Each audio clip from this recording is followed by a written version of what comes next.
এত অহংকার আসে কি করে? অহংকার আসলো কোত্থেকে? এই ভাঙ্গা থালাটা তোর হাতে উঠায় দিতে আল্লাহর 1 সেকেন্ডও লাগে না। ওয়াম্মা সাইলা ফালা তানহার, খবরদার ফরিয়াদিকে তাড়িয়ে দিও না, ধমক দিও না। আল্লাহ পাহাড়কে দরিয়া করতে পারে, দরিয়াকে পাহাড় করতে পারে, ধনীরে গরিব বানাতে পারে, গরিবরে ধনী বানাতে পারে, সম্মানিতরে অপমানিত করতে পারে, অপমানিতরে সম্মানিত বানাতে পারে, ক্ষমতার চেয়ারে বসে থাকার লাথি মেরে নিচে নামাই দিতে পারে।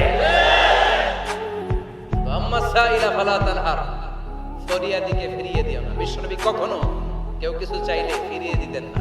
সুবহানাল্লাহ বলেন। বিশ্বনবীকে বলার মাধ্যমে আমাদেরকে বলেন, কোন ফরিয়াদি কেউ এসে কিছু চায় তাকে কোনোদিন ধমক দেওয়া যাবে? কারণ ওরে ভিক্ষুক বানাইছে কে? আর তোমারে বড় সাপ বানাইছে কে? তোরে কারে চড়ায় কে? আর ওর হাতে ভাঙ্গা থালা দিছে কে? তোরে কাঠ থেকে লাথি মেরে নামিয়ে ভাঙ্গা থালা হাতে দিয়ে দিতে পারে কে? আর ওর ভাঙ্গা থালার জায়গা থেকে ওরেও প্রাইভেট কারে বসায় দিতে পারে কে? তাহলে তোর অন্তরে বিশ্বনবীর আরামের জন্য আল্লাহ ওহী বন্ধ করে দিলেন। আল্লাহু আকবার। কারণ সব সময় ওহী আসাটা ভালো না। সব সময় ওহী আসলে বিশ্বনবী সহ্য করতে পারতেন না।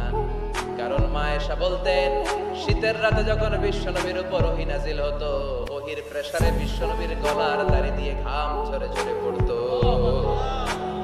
আমরা তো মাগনা কোরআন পাইছি, কোনো কষ্ট করা লাগে নাই, কোনো পরীক্ষা করা লাগে নাই। বিশ্বনবী যখন কোরআন রিসিভ করতেন, মিসলা সালসালাতিল জারাস, বুখারীর বর্ণনা, ঘন্টার ধ্বনির ন্যায় দপ্তরি যখন হাই স্কুলের ছুটি দেওয়ার জন্য ধমধম করে ঘন্টা বাজায়, এর কাছে যে কান লাগিয়ে দাঁড়িয়ে থাকা যায়, যেরকম বিকট আওয়াজ হয় এরকম আওয়াজে ওহী আসতো। আর এই ওহী রিসিভ করতে যে মাঘ মাসের কনকনে শীতের রাতে বিশ্বনবী ঘেমে ঘেমে একাকার হয়ে যেতেন।